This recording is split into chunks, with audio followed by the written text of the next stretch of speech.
So this creative placemaking, I don't know how familiar people are with this term, but it's a little, I'd say it's in the community development world, it's a little bit of a buzzword, and we're going to go over some definitions of it. But first, I think there's already a discussion around a little bit of some problems with the word creative placemaking, because you're indicating that through your work you're making a place.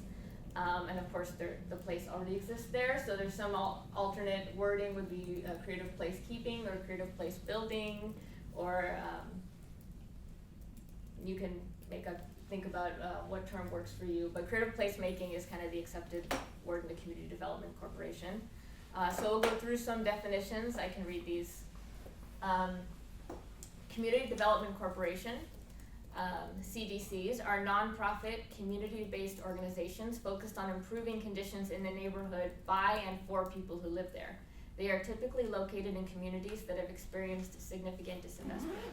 So MYCincinnati is a program within a community development corporation called Price Hill Will, which is why we're talking about this.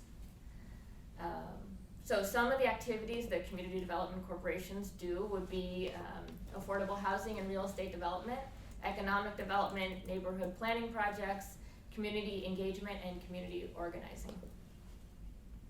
We already talked a little bit earlier with Eric about what it means to be an asset-based program, but asset-based community development builds on the assets that are found in the community and mobilizes individuals, associations, and institutions to come together to realize and develop their strengths.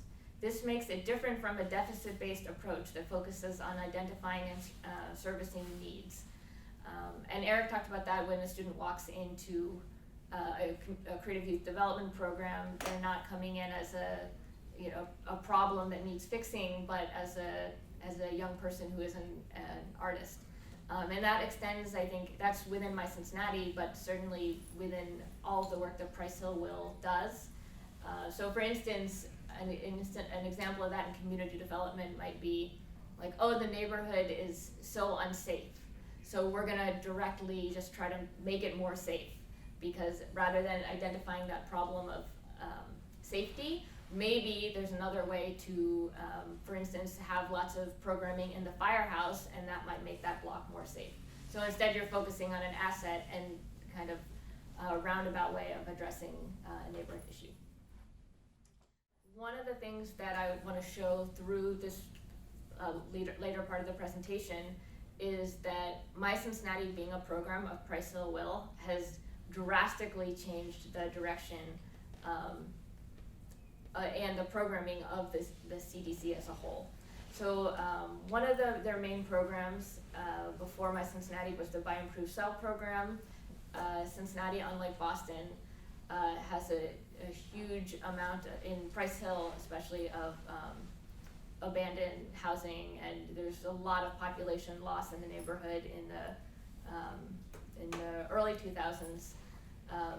So one of the things was to rehab some of those beautiful historic houses and get stop the home prices from continuing to decrease. So in 2015, Price Hill Will received a grant from an organization called LISC, which I'll talk about, to do creative placemaking for 2 years. So that's very vague. But we had a lot of freedom in how we wanted to manage that program. This is who LISC is. With residents and partners, LISC, Local Initiative Support Corporation, forges resilient and inclusive communities of opportunity across America, great places to live, work, visit, do business, and raise families. So I know there's a local LISC in Boston. I see you smiling, so I'm guessing you're from LISC. And we also have an office in Cincinnati. And they have always worked really closely with Price Hill Will, but especially closely with this creative placemaking grant. They were kind of helping us manage. So this is the definition of creative placemaking according to LISC, and there are alternate definitions out there. I like this one a lot. Residents coming together to make social, physical, and economic changes in their neighborhood through arts and culture. And I like this one because it starts with the residents coming together. And I highlighted social, physical, and economic because I'm going to be talking specifically about how activities we did fit into those categories. So these are core values of creative placemaking from LISC. Artists as leaders, development without displacement, racial equity, development without displacement, community-driven, comprehensive, collaborative, build capacity, and cultivate agency. So the next few slides are just going to be discussions of some of the programming that we did in the 2 years that we had the Creative Placemaking grant. The first one was playing music at the Price Hill Kroger, and in Price Hill, the Kroger is a supermarket. I don't know, it's probably not, I'm sure it's not in Boston, but in Cincinnati, the Kroger's our main supermarket, and the Kroger in Price Hill is where if you stayed there long enough, you would see everybody who lives in Price Hill. It's really like a center for the neighborhood. You can't go in there without seeing many people from the neighborhood you know. And I decided I wanted to just meet more people from the community and hear what they thought about the arts and about the neighborhood. And I pretty quickly realized that if I just stood there trying to talk to people, they were really creeped out. So I brought my cello, and then people would come and talk to me. And I did this for almost 2 years, once a week, at the same time, every week on Wednesdays. And some really amazing, I just met a lot of people. I heard from a lot of community members. And the one thing I heard over and over, well, there were two things. One was, I want my kids to play music, and that was really great. I could just give them a flyer for MYCincinnati. But the other thing I heard was, I really wish I could play music. The adults would say that to me, or either I never got to play as a child, but I really wanted to, or I played a little bit as a child in school, but then I couldn't anymore, and I miss it, and I love music. So since we had this 2-year grant and we had some funding, we decided to start an initiative for adults to learn music entirely from scratch, just like the MYCincinnati students. And except on a much smaller scale, the adults were meeting only once a week. On Thursday nights, we have a group called the Price Hill Harmonic, and this is really recent. It's in our 3rd year, so the adults in this photo, some have been in it for all 3 years, some for 2, and some for 1.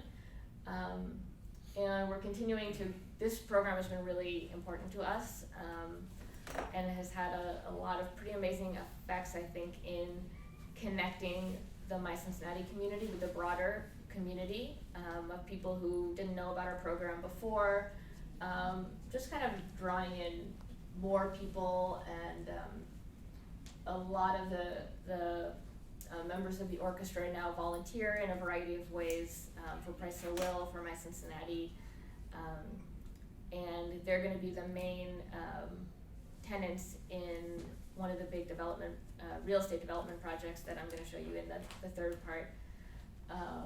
So I think you'll see them later. I have a little performance of them. But so something else, I think the firehouse, we talked about having not only safe spaces for students, but also a space that's really welcoming for the community, somewhere that residents know they can come, they can participate in a variety of arts activities and always feel welcome.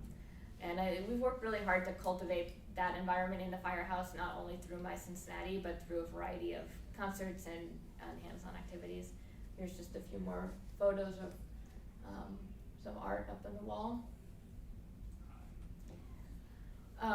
Artists Share What You Know, this was a program we did once a month where artists could, we didn't call it a class, we called it like an artist share. They could present a different idea for a class, and then Price Hill residents could come for free and participate. And we were kind of, again, just trying to program the firehouse and bring people together. So we had a printmaking one, we had ceramics, bow tie making one, or hair bow, I'm not sure what those are. So next, I'm going to talk about 2 of our community celebrations that we hosted. And these were inspired by two festivals. This is a celebration mainly in Mexico, Las Posadas. And one of the elements of the Las Posadas celebration, which is around Christmas, is making piñatas. So we held classes throughout Price Hill. Not classes, but we went basically to different community groups and asked if they wanted to host events to make piñatas. We collected many piñatas, you can see there on the floor, and then we hung them all up from the ceiling of the firehouse and invited people to a big party. We had a lot of food, we had music, we had a salsa band, and we did this celebration for a couple of years. And I think the goal behind this and the next festival were really just to not only, I think like the other programs, just to bring people together into our space, but also it has been a way for many of our Hispanic and Latino community members to not only share some of their culture, that we help facilitate the sharing of that culture, but also share that with the broader community so that there can be an appreciation and a connection between residents. The next festival we did is called Las Alfombras, and this is happens in different places in Central America, but mainly in Guatemala. And the idea, Las Alfombras, means carpets, and our version is pretty, not exactly like the original, but the idea is to take wood chips and make gigantic, colorful carpets. We could not do it outside because it's still too cold out and too windy during the time when Las Alfombras happens. But we did it in the firehouse gym. We had these colorful carpets on the floor. People made they could decorate the templates we had, or they could totally design their own from scratch. And then simultaneously with this, we had in the other room, younger kids could make noisemakers, puppets, different things like that. And then we had a parade. And this is also usually traditionally the parade in Las Alfombras would be done over the carpets, but we didn't want to walk on them because we have to take all the wood chips and put them back in we have to save our colorful wood chips, so we try to save those for each year. But we didn't walk on them, but we did do a parade outside through the neighborhood, which was pretty fun. Okay, Creative Community Festival. This is a program at MYCincinnati in the summer. We have it coming up on July 19th and 20th. And this is we do our second session of MYCincinnati Camp, 2 weeks, where students work with a local or national, international artist on a specific project that the artist in residence presents. We have 3 artists in residence this year, I think. Each are gonna work with a group of mainly our older students on a project that will be presented at the festival that's over the course of 2 days, and it's takes place throughout our in the firehouse, but also in other buildings in the surrounding areas.